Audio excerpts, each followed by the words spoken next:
Hi everyone, welcome to CUET by LPT guys. This is our exclusive CUET channel जिस पे कि हम लोग CUET 2026 की प्रिपरेशन कर रहे हैं गाइज। अगर आप में से कोई भी CUET 2026 के लिए इंटरेस्टेड है तो आप लोग हमारा कोर्स कर सकते हो। You can call on the given number 724001 जिस पे कि कॉल करके आप इंक्वायर कर सकते हो क्या सारे फीचर्स हैं।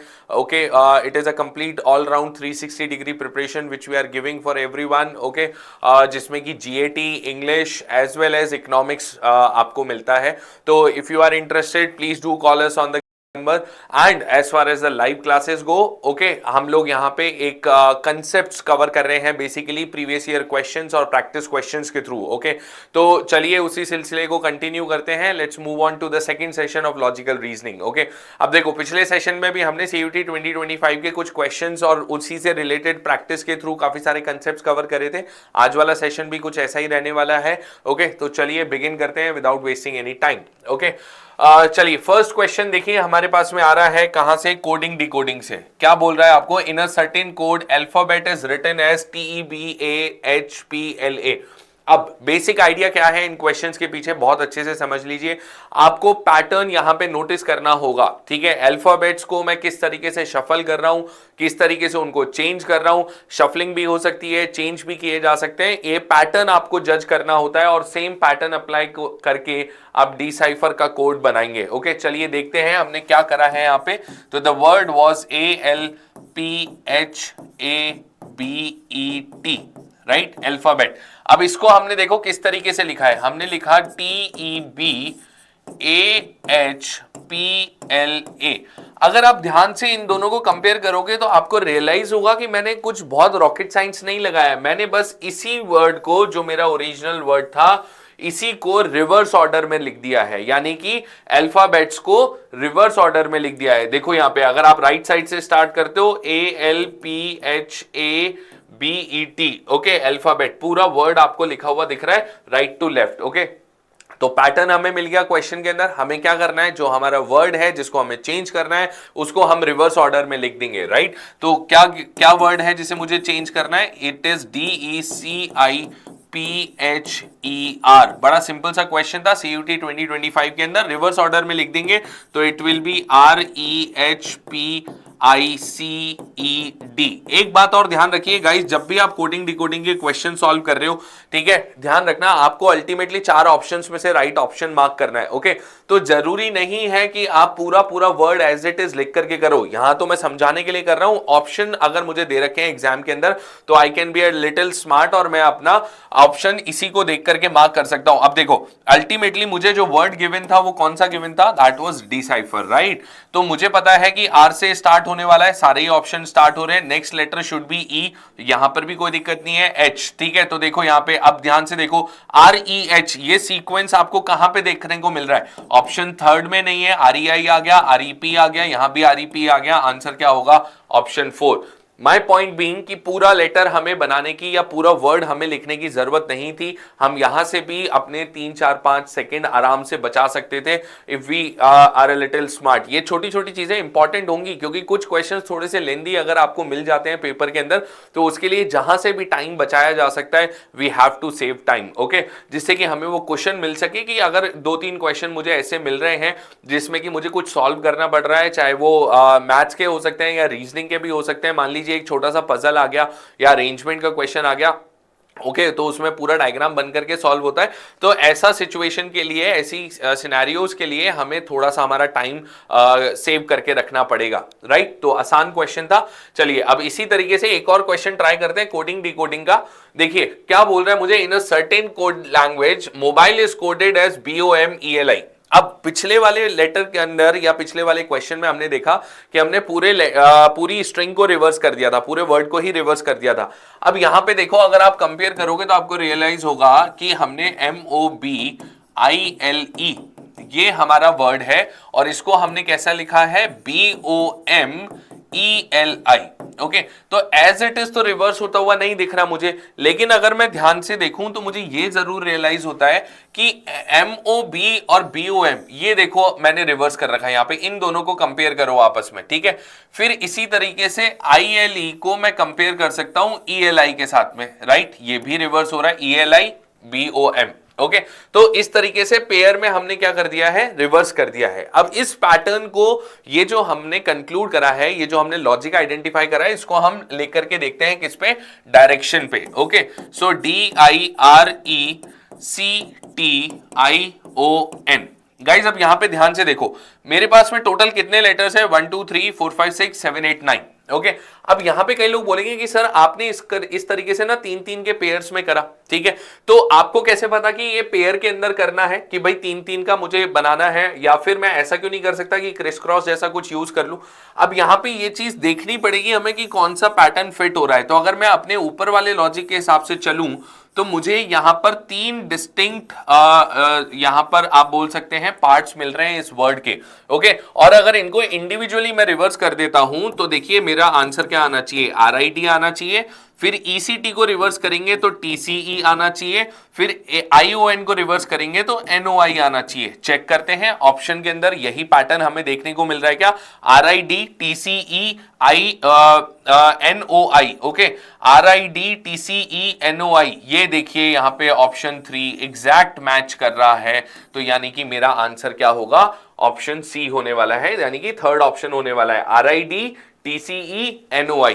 ओके, कई बार देखो कोडिंग डिकोडिंग में ऐसा भी होता है कि मल्टीपल पैटर्न्स होते हैं, कई तरीके हो सकते हैं चीजों को ग्रुपिंग करने के, चीजों को शफल करने के, स्पेशली जब हम शफलिंग की बात करते हैं। ओके, ऐसे सिनेरियोज के अंदर आपको ऑप्शंस को यूज करना पड़ेगा कि आपका पैटर्न आपको ऑप्शन में दिख रहा है नहीं दिख रहा। अब यहां पे ना कई सारे स्टूडेंट्स थोड़ा सा ना आर्ग्यूमेंटेटिव भी हो जाते हैं कि सर मैंने तो ये लॉजिक लगाया था और इसके हिसाब से ये आंसर आना चाहिए था, ऑप्शन में दे ही नहीं रखा तो मतलब क्वेश्चन गलत है। नहीं, क्वेश्चन में गलत नहीं है, क्वेश्चन गलत नहीं है, आपको पैटर्न दूसरा चूज करना है। अगर आपके पैटर्न के अकॉर्डिंग आपको ऑप्शन नहीं मिल रहा है, इट सिंपली मींस कि आपका जो लॉजिक है, ठीक है, वो आपको कुछ और चूज करना पड़ेगा, वो एग्जैक्ट लॉजिक यहां पर एप्लीकेबल नहीं हो रहा है। ठीक है, चलिए गाइस आगे मूव ऑन करते हैं नेक्स्ट क्वेश्चन पे। ओके, नेक्स्ट क्वेश्चन हमें क्या बोल रहा है, in the following 4 options 4 words have been given out of which 3 are alike in some way and in some manner while the fourth one is different. Okay, तो question देख करके समझ में आ रहा है ऑड वन आउट का question है। आपको यहां पे क्या करना है, आपको कोई ऐसा कॉम्बिनेशन देखना है, कोई ऐसा लॉजिक देखना है जिससे कि out of these given 4 options 3 words ऐसे होंगे या 3 ऑप्शंस ऐसे होंगे जो कि एक दूसरे के साथ में रिलेट कर रहे होंगे। आपको ऑड वन आउट चूज करना है। ठीक है, चलो ट्राई करते हैं, क्या बोल रहा है, choose the odd one out. Okay, milk, water, oil, sugar. अब देखिए बड़ा सिंपल सा है, ये भी हमारा लिक्विड होता है, water is also a liquid, okay, oil is also liquid, लेकिन sugar is what, sugar is solid. Okay, अब देखिए इसको आप इंग्लिश की कैटेगरी में जीएटी के अंदर ये आप वर्बल एनालॉजी बोल लीजिए या बेसिक लॉजिकल रीजनिंग बोल लीजिए, इस तरीके के लैंग्वेज ओरिएंटेड क्वेश्चन, या आप ऐसा बोल सकते हैं कि वर्ड्स पे बेस्ड एनालॉजी बेस्ड क्वेश्चन या क्लासिफिकेशन बेस्ड क्वेश्चंस आपको देखने को मिलते ही हैं। ओके, तो प्लीज बी फेमिलियर, जो कि जनरल बेसिक फैक्ट से रिलेटेड होते हैं। यहां पे मुझे साफ साफ पता लग रहा है कि मेरा करेक्ट आंसर यानी कि ऑड वन आउट क्या होने वाला है, it is going to be sugar. Okay, let's move on to the next question. अब देखिए इसी से रिलेटेड प्रैक्टिस क्वेश्चन मैं लेकर के आया हूं आपके लिए। आपको क्या करना है, अब यहां पे ट्राई करना है, करना काम वही है, 3-4 जो ऑप्शन मुझे दे रखे हैं इनमें से 3 ऑप्शंस हैं जो कि एक दूसरे से रिलेटेड है, एक ऑप्शन है जो कि ऑड वन आउट रहने वाला है, जो कि यानी कि आपस में रिलेटेड नहीं है। ठीक है, अब देखते हैं कौन सा ऑप्शन है। अब देखो 37, 73, 23, 19 तो सारे के सारे ऑड नंबर्स मुझे दिख रहे हैं। ठीक है, 19 इज अ प्राइम नंबर, 23 भी प्राइम है, 73 और 37 तो प्राइम नंबर के बेसिस पे भी हम नहीं कर पा रहे हैं। ठीक है, डिसाइड तो नहीं कर पा रहे हैं एक चीज, लेकिन अगर आप यहां पे ध्यान से देखोगे तो मुझे रियलाइज होता है कि अगर मैं सम ऑफ डिजिट्स कैलकुलेट करूं, ठीक है, तो यहां पर 10 आता है, 3 + 7 = 10, यहां पर भी 10 आता है। ठीक है, 19 के अंदर भी सम ऑफ डिजिट्स कितना आता है, 10 आता है, लेकिन एक ऑड वन आउट मुझे यहां पे साफ साफ दिख रहा है कि यहां पे सम ऑफ डिजिट्स 10 नहीं है, 2 and 3, दिस इज 5। ओके, तो एक क्लियर ऑड वन आउट यहां पे दिख रहा है। पैटर्न क्या है? पैटर्न है सम ऑफ डिजिट्स का। ओके, ध्यान रखिएगा ये ऑड वन आउट के क्वेश्चन किसी भी पैटर्न पे बेस्ड हो सकते हैं। आपको उस मोमेंट पे आपको क्वेश्चन को प्रॉपर तरीके से जज करना पड़ेगा, ऑप्शंस को इस तरीके से क्लासिफाई करना पड़ेगा कि 3 ऑप्शन का एक ग्रुप बन जाए जिसमें कि सिमिलर प्रॉपर्टी आपको दिखे, इट शुड बी एविडेंट, और एक उस प्रॉपर्टी को फुलफिल नहीं करता हो या उस पैटर्न को फुलफिल नहीं करता हो, right? So they are easy, yes, and it can be based on words, it can be based on numbers, it can be based on a combination of alphabets as well. Okay, so किसी पे भी बन करके इस type के question, odd one out के classification के question आपके पास में आ सकते हैं। ओके, चलिए people, let's move on to the next question. Next question देखो हमारे पास में कौन से टॉपिक का है। नेक्स्ट क्वेश्चन है हमारा डायरेक्शन सेंस का। ठीक है, तो चलिए ट्राई करते हैं। क्या बोल रहा है? A girl walks 20 metres towards north. ठीक है, अब इन क्वेश्चंस में हमें क्या करना होता है डायरेक्शन सेंस के अंदर? आई होप आप सबको पता है कि हम एक बेसिक सा डायग्राम बनाएंगे जिसके अंदर की मूवमेंट को ट्रेस करेंगे और अकॉर्डिंगली क्वेश्चन का आंसर निकालेंगे। ठीक है, तो a girl walks 20 metres towards north. ठीक है, तो ये मैंने ले लिया कितना? 20। Also before we start let me clarify this, north south east west. ठीक है, this is the universal compass which we follow in these questions. Okay, तो 20 मीटर्स नॉर्थ। उसके बाद में बोल रहा है then turning to her left she walks 50 metres. ठीक है, तो लेफ्ट टर्न लिया and then she walks 50 metres. ठीक है, ये 50 आ गया यहाँ पे। Then turning to her right she walks 40 metres. ठीक है, तो इस कंपास को जरा यहां से थोड़ा सा शिफ्ट करते हैं, यहां बना लेते हैं जो हम कंपास फॉलो कर रहे हैं, नॉर्थ साउथ ईस्ट वेस्ट। अब देखो यहां से राइट टर्न लेने का मतलब है कि इस डायरेक्शन में जाना, और कितना मूव करा है? 40 मीटर्स मूव करा है। ठीक है, तो this is 40। Again she turns to her right and walks 50 metres. अब यहां पर ये जो गर्ल है she is facing north, right में जाना है यानी इस डायरेक्शन में जाएगी। And how much distance does she travel? She travels 50 metres. एक बात ध्यान रखना पीपल, डायरेक्शन सेंस में नॉर्थ साउथ ईस्ट वेस्ट में इस कंपास के थ्रू जज करता हूं, राइट लेफ्ट हम जज करते हैं एक पर्सन के ओरिएंटेशन के थ्रू, यानी कि if I am facing in this direction this will B right, this will be left. आप मुझे फेस कर रहे हो तो आपके लिए राइट लेफ्ट अलग होगा। तो हर इंसान का राइट लेफ्ट हम कैसे जज करते हैं? ये देख करके कि वो फेस कहां कर रहा है। तो देखो दोबारा से एक बार एक्सप्लेन कर देता हूं। हमने नॉर्थ में स्टार्ट करा था, ठीक है, तो 20 मीटर्स नॉर्थ, फिर हमें बोला था टर्निंग टू हर लेफ्ट, तो अब यहीं से लेफ्ट टर्न लेंगे तो इस डायरेक्शन में जाएंगे। ठीक है, दिस वाज 50। देन हमें बोला टर्निंग टू हर राइट, तो राइट, अब यहां से राइट जाने का मतलब क्या है? इस डायरेक्शन में 40 और फिर दोबारा से राइट, तो ये फाइनल डायरेक्शन होगा, दैट इज 50।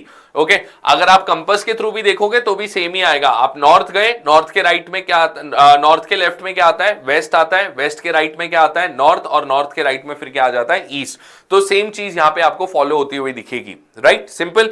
चलिए अब क्वेश्चन पे आते हैं। How far is she from her initial position? तो सबसे पहले इनिशियल पोजीशन कहां पर थी? This was her initial position, this is her final position. बहुत इंपॉर्टेंट है ये चीज नोटिस करना कि ये एग्जैक्ट लाइन पे लाई करते हैं, एक वर्टिकल लाइन पे लाई करते हैं। तो what is this distance? This must be equal to 40। Okay, और ये डिस्टेंस कितना है? It is 20। Okay, so the combined distance या between the final and the initial position will be 60 metres. Okay, that is option A, right? Easy है, बहुत आसान होते हैं क्वेश्चंस, बस आप डायग्राम सही से बनाइएगा, इस बात का ध्यान रखना है। ओके, चलिए अब एक प्रैक्टिस क्वेश्चन करते हैं इसी टाइप का। क्या बोल रहा है? A man walks 1 kilometre towards east, then turns to his south and walks 5 kilometres. ठीक है, अब देखो क्या कह रहा है? 1 किलोमीटर्स हम गए हैं किसमें? ईस्ट में। Then turns to south and walks 5 kilometres. Okay, south गया कहां पे? 5 किलोमीटर्स। ओके, 5 किलोमीटर्स साउथ के अंदर। Again he turns to east and walks 2 kilometres. ठीक है, ईस्ट गया, टर्न करा, और कितना वॉक करा है? 2 किलोमीटर्स। ठीक है, तो इसको ऐसा ले लेते हैं 2 किलोमीटर्स, और ये 1 किलोमीटर वाली लाइन हम थोड़ी सी छोटी कर लेते हैं to keep it relevant here. Okay, so 2 kilometres. After this he turns north and walks 9। अब यहां से इसने कहां टर्न करा है? नॉर्थ टर्न करा है, और कितना मूव करा है? 9। तो देखिए अगर 5 किलोमीटर चला होता तो ये पॉइंट एग्जैक्ट हॉरिजॉन्टल लाइन पे आते, but he walked 4 kilometres further. Okay, so this is 5 plus 4, this entire distance is suppose to be 9। तो ये उसका पोजीशन होगा। फिर क्या बोल रहा है? After this he turns north walks 9 kilometres, that's it. Now how far is he from his starting point? अब ध्यान से देखो, मुझे डिस्टेंस निकालना है स्टार्टिंग पॉइंट से इस पॉइंट का ये डिस्टेंस मुझे चाहिए, तो ये डिस्टेंस मैं सिंपल ऐड करके तो नहीं निकाल सकता, पाइथागोरस थ्योरम यूज करना पड़ेगा। चलिए कर लेते हैं। तो इस लाइन को यहां पे हम ज्वाइन कर देते हैं। अब अगर आप इस ट्राइंगल के अंदर एबीसी के अंदर देखोगे, ठीक है, राइट, तो एबीसी के अंदर हम देखेंगे तो ये डिस्टेंस हमारे पास है 1, ठीक है, और ये डिस्टेंस हमारे पास में होगा कितना, 2। तो ये कंबाइंड डिस्टेंस मेरे पास में कितना हो जाएगा, 3 किलोमीटर्स। और बीसी को अगर मैं ध्यान से देखता हूं तो this is suppose to be 4 kilometres, क्योंकि ये पूरा डिस्टेंस 9 था, जिसमें से 5 तो आपका इस पॉइंट से बी तक का डिस्टेंस था, दिस इज 4। ओके, सो अगर हम एसी निकालते हैं तो it is suppose to be under root 4 square plus 3 square, right. 4 square कितना होता है 16, 3 स्क्वायर इज 9, अंडर रूट आप लोगे तो this will be under root 25 which is equal to 5। Okay, so what is the distance, the required distance is 5 kilometres. अगर आप थोड़ा सा स्मार्टली आपने जीएटी की तैयारी करी है तो ज्योमेट्री मेंसुरेशन पढ़ते वक्त में, बेसिक्स पढ़ते वक्त में आपको एक सबसे कॉमन पाइथागोरन ट्रिपलेट याद होना चाहिए, दैट इज 3, 4, 5। ओके, और एक बात बता देता हूं एडिशनल, ओके, 3, 4, 5 से हमेशा राइट एंगल ट्राइंगल बनता है, किसी भी पाइथागोरन ट्रिपलेट के मल्टीपल से भी हमेशा क्या बनेगा, राइट एंगल ट्राइंगल। ओके, तो अगर फॉर एग्जांपल मैंने यहाँ पे 12, 16 और 20 दे रखा है, ओके, तो this will also make a right angle triangle. आप चेक कर सकते हो, 12 square is 144, 16 square is 256, add करेंगे 400 आएगा, अंडर रूट लोगे तो कितना बनेगा, अंडर रूट लेते ही बनेगा कितना, आपका 20। ठीक है, तो पाइथागोरन ट्रिपलेट्स को ध्यान रखिए, ये बहुत कॉमनली यूज किए जाते हैं डायरेक्शन साइंस के अंदर भी और दूसरे क्वेश्चंस में भी। ओके, चलिए आगे मूव ऑन करते हैं पीपल, नेक्स्ट क्वेश्चन पे देखते हैं कौन सा क्वेश्चन आ रहा है हमारे पास में। एक और प्रैक्टिस क्वेश्चन है डायरेक्शन सेंस का, ठीक है, आसान क्वेश्चन है, इंटरेस्टिंग क्वेश्चन है, सन शैडो बेस्ड क्वेश्चन है। ओके, ध्यान से देखो क्या बोल रहा है, one fine morning Ram and Shyam were standing facing towards each other. क्या कहा जा रहा है, one fine morning Ram and Shyam were standing facing towards each other. Okay, अब आपको बोल रहा है Ram shadow fell towards his right, then which direction was Shyam facing. ठीक है, अब ऐसे क्वेश्चंस में गाइस सबसे पहला काम आपको क्या करना है, ध्यान से देखो, सबसे पहले हम एक कंपास बनाएंगे। ठीक है, this is suppose to be north, this is south, this is east, this is west. Okay, हमें किसकी बात की जा रही है, यहाँ पे मॉर्निंग की भी बात की जा रही है, तो इट इज क्वाइट ऑब्वियस कि मॉर्निंग के अंदर सन कहां पर होता है, मॉर्निंग में सन इज इन द ईस्ट। ठीक है, सन कहां पे होता है, ईस्ट में होता है, और सन की या किसी भी पर्सन की शैडो कहां बनेगी, shadow will be in the west. Okay, basic सा जनरल साइंस है जो आपको पता होना चाहिए कि सन के ऑपोजिट डायरेक्शन में शैडो बनती है। ठीक है, अब आगे चलते हैं, देखते हैं कैसे, how were they standing, Ram shadow fell towards his right. अब ध्यान से सुनो, राम का शैडो उसके राइट में गिर रहा है, इसका मतलब क्या है कि शैडो कहां होना चाहिए, वेस्ट में होना चाहिए। अब ये जो डायरेक्शन है ये किसी का राइट है, तो वेस्ट किसका राइट होता है, नॉर्थ के रिस्पेक्ट में देखोगे तो ये तो लेफ्ट आ जाएगा, राइट साइड में किसका डायरेक्शन होगा, साउथ के राइट में वेस्ट आता है। इसका मतलब राम कहां फेस कर रहा था, Ram was facing towards south. Okay, तो ऐसे क्वेश्चंस में सबसे पहले यही करना है, आपको जिस पर्सन का शैडो लोकेट करना है पहले आप उससे लोकेट कीजिए कि राम कहां फेस कर रहा है। आप ध्यान से देखिए दोबारा, राम अगर साउथ में फेस करेगा तो उसके राइट में उसका शैडो होना चाहिए, that's what the question was saying, Ram shadow fell towards his right. फिर आपसे पूछ रहा है then which direction was Shyam facing. अच्छा, how were they standing, they were standing facing towards each other. Okay, तो they were standing facing towards each other, इसका मतलब है Shyam must be facing towards north. Okay, right, तो बहुत simple question होते हैं, Shyam must be facing towards north since they were facing towards each other, तो answer क्या आ जाएगा, नॉर्थ आ जाएगा। वापस रिपीट कर देता हूं, इन क्वेश्चंस के अंदर जिसके शैडो की बात हो रही है पहले उसको लोकेट करो, सबसे पहले सन शैडो को लोकेट करो, फिर जिसके शैडो को लोकेट करना है उसे लोकेट करेंगे, और फिर अकॉर्डिंगली हम बहुत इजीली क्वेश्चन का आंसर निकाल देंगे। Right, I hope this is clear to everyone. Okay, चलिए आगे मूव ऑन करते हैं। नेक्स्ट क्वेश्चन हमारे पास में है रैंकिंग एंड कंपैरिजन का। क्या बोल रहा है, चलो ट्राई करते हैं। 30 children are standing in a row facing north. Okay, it is somewhat related to arrangement, somewhat related to ranking. Let's see, 30 children are standing in a row facing north. If in this row Neelam is 17th from the left. Okay, अब देखो, आपको बोला गया है कि रो के अंदर total number of students कितने हैं, 30 हैं। Where do these people face is not relevant, क्योंकि मैं प्रॉपर अरेंजमेंट का क्वेश्चन नहीं कर रहा हूं, रैंकिंग का ही क्वेश्चन है। Right, so in total there are 30 students in this row. Okay, फिर क्या बोल रहा है, if in this row Neelam is 17th from left, okay, so this is supposed to be our left hand, this is supposed to be our right hand, right अब नीलम कौन सी position पे है, नीलम की पोजीशन हमें बताई गई है 17th फ्रॉम लेफ्ट, ओके। तो ध्यान रखना जब भी आपको पोजीशन दी जाती है there are n-1 people towards the right और टू द लेफ्ट, ओके। तो अगर पोजीशन 17th है तो उससे पहले कितने लोग होंगे, n-1 यानी 17-1 दैट इज 16, ओके।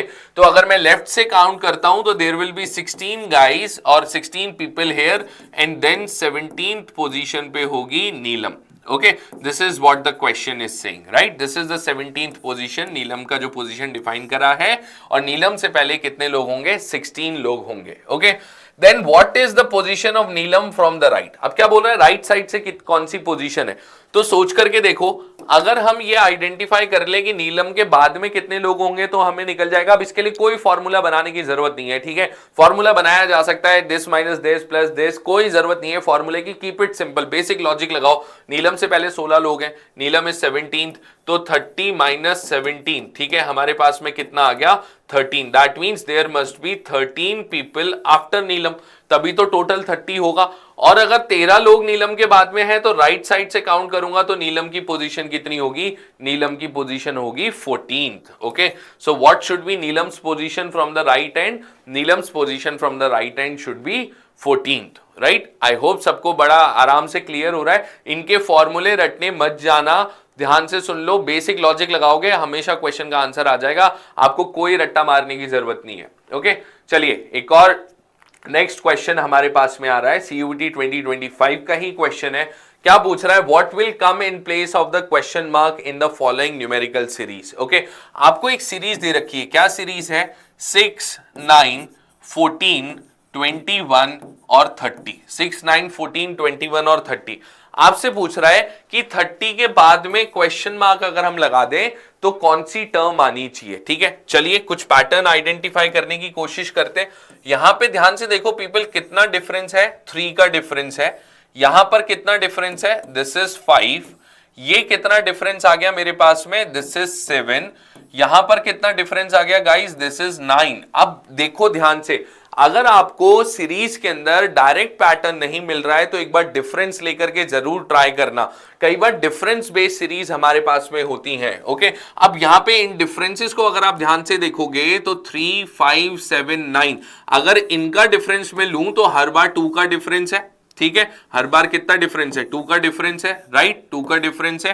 तो इसी पैटर्न को कंटिन्यू करते हुए अगर हम चले तो फिर 2 का डिफरेंस यानी एक्चुअल में डिफरेंस कितना होना चाहिए, 11 का डिफरेंस होना चाहिए। That means my answer should be 30 plus 11, 30 plus 11 का मतलब कितना हो जाएगा, 41, राइट। इजी क्वेश्चन था, बस हमें क्या करना है, जो गिवन सीरीज है उसके अंदर एक पैटर्न जज करना है, एक लॉजिक आइडेंटिफाई करना है कि किस तरीके से नंबर्स लिखे गए हैं। If you are able to do that आपके लिए बहुत इजी हो जाएंगी चीजें, ओके। चलिए अब इसी तरीके का एक प्रैक्टिस क्वेश्चन है, चलो इसको भी ट्राई कर लेते हैं। क्या बोल रहा है, 5 हमें दे रखा है, 7 दे रखा है, 10 है, 15 है और 22 है, ठीक है। लेट्स ट्राई, क्या क्या डिफरेंस है एक बार ट्राई करते हैं। देखो यहाँ पे कितना डिफरेंस है, 2 का डिफरेंस है, नेक्स्ट 3 का डिफरेंस है, 5 का डिफरेंस है, 7 का डिफरेंस है। अब गाइस ध्यान से सुनो, अगर मैं यहाँ पे 3, 5, 7, ठीक है, बहुत बार स्टूडेंट्स क्या करते हैं, अभी अभी जस्ट हमने पिछले क्वेश्चन में देखा 3, 5, 7, 9, ओके, ये लॉजिक चल रहा था, तो उनको लगेगा कि सर यहाँ पे भी तो 3, 5, 7, 9 ही आना चाहिए, नहीं। ध्यान से देखना, ये डिफरेंस, इन नंबर्स को नोटिस करो, ये कौन से नंबर्स हैं, they are not just odd numbers, यहां पर 2 भी एक डिफरेंस है, तो हमें देख करके समझ में आना चाहिए कि ये कौन से नंबर्स हैं, they are prime numbers, okay. तो यहां पे डिफरेंस बेस्ड सीरीज है, यस, लेकिन किसका डिफरेंस है, प्राइम नंबर्स का डिफरेंस है, ओके। तो अगर मैं सेम पैटर्न को कंटिन्यू करता हूं तो अगला डिफरेंस मेरे पास में कितना आना चाहिए, नेक्स्ट डिफरेंस 7 के बाद में अगला प्राइम नंबर कौन सा होता है, 11 होता है, यानी 22 plus 11, my answer should be 33, right. So answer क्या आ जाएगा, ऑप्शन नंबर 2। तो डिफरेंस हमेशा स्क्वायर हो, क्यूब हो, ऐसा जरूरी नहीं है, या ऑड नंबर हो या हमेशा इवन ही हो, कोई जरूरी नहीं है, प्राइम भी हो सकता है। इनफैक्ट ये डिफरेंस जो जिन नंबर्स को आप डिफरेंस के फॉर्म में लिख रहे हो, इनका अपना भी कोई एक पैटर्न हो सकता है, right. They might increase with a constant, they might decrease with a constant. ये एक स्क्वायर के डिफरेंस से इंक्रीज हो सकते हैं। There can be an number of patterns, right.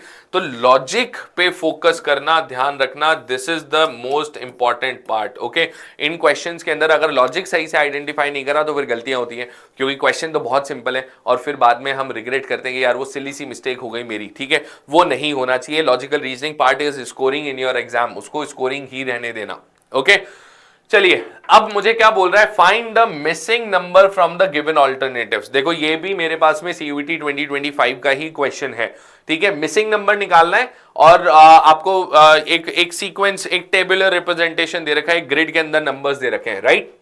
अब यहां पे ध्यान से देखते हैं, देखो अगर आप नोटिस करोगे 6, 9, 12, ठीक है, तो मुझे रियलाइज होता है यार 3 into 2 is 6, 3 into 3 is 9 and 3 into 4 is 12, right. एक सीक्वेंस दिख रहा है, 2 से मल्टीप्लाई करा, 3 से मल्टीप्लाई करा, 4 से मल्टीप्लाई करा, ठीक है।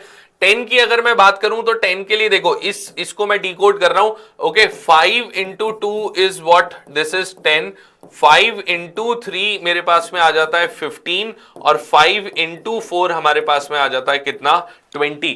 तो फिर से मुझे एक लॉजिक दिख रहा है यहां पे, तो 3 आ गया, 5 आ गया। अब मुझे देखना है, ये बात तो क्लियर हो जाती है कि यहां पे जो नंबर है it must have been something into 2, right. तो व्हाट इज दैट समथिंग, मुझे पता है 7 इंटू 2 कितना होता है, 14 होता है। फिर इसी पैटर्न पे चेक करते हैं, 7 इंटू 3 कितना होता है, 7 इंटू 3 इज 21।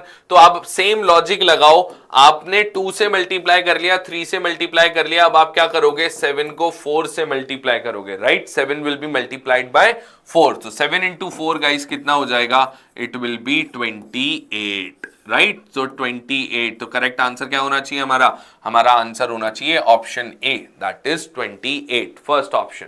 इजी है, ओके। चलिए इसी तरीके का एक और क्वेश्चन मैंने आपको दिया है, जरा देखते हैं कितने लोग आंसर कर पाते हैं, ओके। देखो ट्राई करते हैं। अब यहां पर अगर मैं देखूं 15 और 18 को ध्यान से देखें तो मुझे रियलाइज हो रहा है यार ये 3 इंटू 5 है, ये 3 इंटू 6 है, लेकिन ये तो 7 आ गया, इसको तो मैंने 3 से मल्टीप्लाई ही नहीं करा, ओके। 1 से मल्टीप्लाई, 7 इंटू 1 कोई लॉजिक बनता हुआ नहीं दिख रहा है, ठीक है। अगर रो के अंदर देखूं तो 15, 12, 6, 18, 17, 19 ये भी बड़े नंबर्स हैं, यहाँ पे 6 आ रहा है, इधर भी लॉजिक नहीं दिख रहा है। क्या सोच सकते हैं, और थोड़ा ट्राई कीजिए। चलिए एक हिट एंड ट्रायल लगाते हैं, एक बार जरा इन सब का एडिशन करके देखते हैं, ओके। तो चलिए 18 प्लस 7 मेरे पास में आता है 25 और 25 प्लस 15 टोटल आता है मेरे पास में कितना, 40, राइट। लेट्स ट्राई, आगे चलते हैं। देखिए 10 10 10 कितना हो गया, 30, 8 एंड 2 ये भी टोटल मेरे पास में कितना आ रहा है, 40 आ रहा है। मिल गया पैटर्न, यही पैटर्न तो चाहिए था। अब यहां पे अगर मैं ध्यान से देखूं तो 6 प्लस 19 इन दोनों का सम मेरे पास कितना आ जाता है, इन दोनों का सम आ जाता है 25 और मुझे टोटल सम कितना चाहिए, यहां पर भी 40 चाहिए पीपल। तो 40 में से अगर मैं 25 माइनस करता हूं, यानी मुझे क्वेश्चन मार्क की जगह कौन सा नंबर रिक्वायर्ड है, हमें लिखना पड़ेगा कौन सा number, 15, that is option number 1, okay. Easy है, तो जरूरी नहीं है हर बार इंडिविजुअल पैटर्न ही हो, कई बार एडिशन को लेकर के पैटर्न बन जाता है, रो के अंदर भी बन सकता है, डायगनली भी बन सकता है, सब्ट्रैक्शन, मल्टीप्लिकेशन, स्क्वायर, क्यूब, ये सारे कॉमन पैटर्न्स हैं, कॉमन लॉजिक्स है जो कि इस तरीके के क्वेश्चन में यूज होते हैं, सीक्वेंस सीरीज के अंदर, एनालॉजी वाले क्वेश्चंस के अंदर, ऑड वन आउट के क्वेश्चंस के अंदर, ठीक है, ये इस तरीके के कोडिंग डिकोडिंग के क्वेश्चंस के अंदर, ओके। तो इन सब क्वेश्चंस की काफी सारी प्रैक्टिस करके जानी है सीयूईटी के लिए, ओके। चलो आगे मूव ऑन करते हैं। नेक्स्ट इज सीयूईटी 2025 का ही क्वेश्चन है, किस पे बेस्ड है, सिटिंग अरेंजमेंट पे बेस्ड है, सिटिंग अरेंजमेंट पे बेस्ड है। चलो ट्राई करते हैं, क्या बोल रहा है, 7 people TUV WX Y and Z are standing in a single line facing a milk booth, okay, ठीक है। फिर हमें बोल रहा है X is somewhere ahead of Y, ठीक है। तो हम मान लेते हैं कि से suppose this is our milk booth, okay, this is our milk booth, right. अब मुझे क्या करना है, देखो ऐसे क्वेश्चंस के अंदर मैं सबसे पहले जो कंडीशंस है उनको प्रॉपर तरीके से इंटरप्रेट करूंगा। तो क्या बोल रहा है, X is somewhere ahead of Y, यानी कि Y के आगे कहीं ना कहीं पर X आएगा, इमीडिएटली अहेड नहीं बोला है, ठीक है, तो साथ में आना जरूरी नहीं है, बट Y के आगे कहीं ना कहीं X आएगा। There is exactly 1% standing between v and z, ठीक है। तो v और z के बीच में एग्जैक्टली एक पर्सन होगा, लेकिन v z अपनी पोजीशन, कौन ऊपर है कौन नीचे है हमें नहीं पता है, ये हमें शफल करना पड़ सकता है। w is immediately behind t। अब देखो t के इमीडिएटली बाद में w आएगा, तो ये फैक्ट बन गया है कि ये दोनों का इसी तरीके का कॉम्बिनेशन होगा, यानी जहां भी t आएगा उसके जस्ट नीचे w आना चाहिए। फिर क्या बोल रहा है, y is behind both u and w, यानी कि u और w के बाद में y आना चाहिए, ठीक है। तो अब नोटिस करो y के लिए आप पहले भी एक इंफॉर्मेशन लिख चुके हो कि x is ahead of y, तो इसका मतलब है u भी y के अहेड होगा और w भी y के अहेड होगा, तो y is behind x, u and w, right, simple है। Okay, if w and v are fourth and fifth in the line respectively, क्या बोल रहा है, w and v are fourth and fifth in the line respectively, then which of the following must be true। अब चलिए line बना लेते हैं, एक बहुत इंपॉर्टेंट हिंट मिल गया है मुझे, तो अगर मैं इनको नंबरिंग कर दूं 1 2 3 4 5 6 7, टोटल 7 लोगों को मुझे अरेंज करना था, ठीक है, और इन कंडीशंस को जस्टिफाई करते हुए मुझे इनका अरेंजमेंट देखना है, ठीक है। तो बहुत सिंपल क्वेश्चन है, it's not difficult, it's just कि आप पहले की इंफॉर्मेशन को नोट डाउन कर लीजिए, ध्यान से देख लीजिए, और उसके बाद में you can start with your arrangement, ठीक है। तो सबसे पहली इंफॉर्मेशन क्या मुझे दे रखी है, w and v are fourth and fifth in the line respectively, इस वर्ड पे ध्यान रखना, रिस्पेक्टिवली पे, ठीक है। अगर ये नहीं होता तो w और v की पोजीशन फिक्स नहीं होगी, इंटरचेंज हो सकती है फोर्थ फिफ्थ में, लेकिन रिस्पेक्टिवली बोला है तो ऑर्डर फिक्स है, यानी कि w will be fourth and v will be fifth, right, यही इंफॉर्मेशन है। अच्छा, अब जैसे ही हमने w और v को फिक्स करा है गाइज, यहां पे w से रिलेटेड या v से रिलेटेड और देखते हैं, देखो हमें क्या इंफॉर्मेशन दे रखी है। सबसे पहले तो w के जस्ट ऊपर मुझे मालूम है कौन आएगा, t आएगा, तो यहां पर तो t आ गया, ठीक है, तो ये इंफॉर्मेशन हमने यूज कर ली। v और z के बीच में एक पर्सन होना चाहिए, ये बोला गया था। अब यहां पे ध्यान से देखो, अगर मैं v के अहेड लेकर के जाता हूं, v के ऊपर रखता हूं, तो यहां z तो आ नहीं सकता क्योंकि t आ रखा है, इसका मतलब z को मुझे लास्ट प्लेस पे रखना पड़ेगा, ठीक है, तभी तो v और z के बीच में एक पर्सन आएगा, राइट, तो ये इंफॉर्मेशन भी यूज हो गई। अच्छा, मुझे ये भी पता है कि x, u और w सबके बाद में आएगा y, ठीक है, तो देखो w यहां आ चुका है, इसके बाद में y, तो इसके बाद में तो एक ही पोजीशन बची हुई है, दैट इज सिक्स्थ पोजीशन, यहां पर आएगा, ठीक है। अब बात आती है x और u की, ओके। अब u को, अब देखो यहां पे t आ गया, w आ गया, v आ गया, x y आ गया और z आ गया, तो x और u को मैं कहां पे अरेंज कर सकता हूं, किसी भी ऑर्डर में अरेंज कर सकता हूं, u एंड x, ऐसा कैसे भी अरेंजमेंट हो सकता है, क्योंकि मुझे कोई की नहीं दे रखी, आपको तो सिर्फ ये बोला था x is somewhere ahead of y, तो y के आगे समवेयर अहेड कहीं पर भी हो सकता है, फर्स्ट पे सेकंड पे कहीं भी हो सकता है। बाकी x और u से रिलेटेड क्या था, y is behind u and w, तो u और u के बाद में है और w के बाद में है क्या y, हाँ बिल्कुल जस्टिफाइड है, इससे तो u की पोजीशन नहीं पता लगी और कोई इंफॉर्मेशन दे नहीं रखी है। फाइनली क्वेश्चन क्या पूछ रहा है, then which of the following must be true, कौन सा डेफिनेटली ट्रू होना चाहिए। पहला ऑप्शन है, अच्छा एक बात और ध्यान रखना, मस्ट बी ट्रू पूछा है, यानी कि पॉसिबिलिटी आंसर नहीं हो सकती है, ठीक है। तो t इज फर्स्ट, क्या ये सही है, जी नहीं, ये तो गलत है। z इज फर्स्ट, जी नहीं, बिल्कुल गलत है। y इज सिक्स्थ, यस, ये हमारा एब्सोल्युटली सही है, ऑप्शन 3 इज एब्सोल्युटली करेक्ट, ठीक है। y कहां पर होना चाहिए, सिक्स्थ पोजीशन पे होना चाहिए, देख लीजिए अरेंजमेंट हमने बना लिया है, राइट। आई होप ये क्वेश्चन आपको समझ में आया होगा, इट इज इजी, ठीक है, काफी आराम से हमने आंसर कर लिया है, ओके। चलो नेक्स्ट, अब देखो इसी से मिलता जुलता एक और पजल है, आप लीनियर अरेंजमेंट का ही क्वेश्चन है, चलिए ट्राई करते हैं। क्या बोल रहा है, 9 football fans Anil, Shubham, Tarun, Mayank, Akshay, Sahil, Varun, Amit and Kapil are watching a match in a stadium while seated in a row, ठीक है, 9 लोग हैं जिनको कि एक रो में बिठाना है। फिर क्या बोल रहा है, Tarun is at the right of Mayank and third place to the right of Anil. अच्छा ठीक है, तो सबसे पहले तो एक बात पता है कि मयंक के राइट में आएगा कौन, तरुण, ठीक है, Tarun is at the right of Mayank, और क्या बोल रहा है, and at third place to the right of Anil. Guys and किसको रेफर कर रहा है, तरुण को रेफर कर रहा है कि भाई अनिल के थर्ड राइट पे है Tarun, okay, first right, second right, third right is Tarun, ठीक है, ऐसा बोला जा रहा है हमें। फिर क्या बोल रहा है, Shubham is at one end of the row, अब अभी तक तो एंड बना ही नहीं है, ठीक है, तो मुझे पता ही नहीं है कि कौन से एंड पे आएगा, साइड में लिख करके छोड़ देते हैं एंड पे। एक बात और बताता हूं, लीनियर अरेंजमेंट करते वक्त ना लोग सबसे पहले डैश लगाते हैं, ठीक है, जब तक एक प्रिसाइज पिन पॉइंट आपको लोकेशन नहीं मिल जाए लोगों की या ऑब्जेक्ट्स की, तब तक वो डैश लगाने का कोई फायदा होता नहीं है। तो अननेसेसरी वो मेहनत नहीं करना, सिर्फ इंटरप्रेट करते जाओ, जो इन्फॉर्मेशन है उसको लिखते जाओ, ठीक है। फिर क्या बोल रहा है, Amit sits to Sahil's immediate right. ठीक है भाई, साहिल जहां पर भी आएगा उसके इमीडिएट राइट पे कौन होना चाहिए, अमित होना चाहिए। इसके इमीडिएट राइट पे अमित, यानी ये दोनों साथ में ही आएंगे और इसी ऑर्डर में आएंगे, लेफ्ट टू राइट, ओके।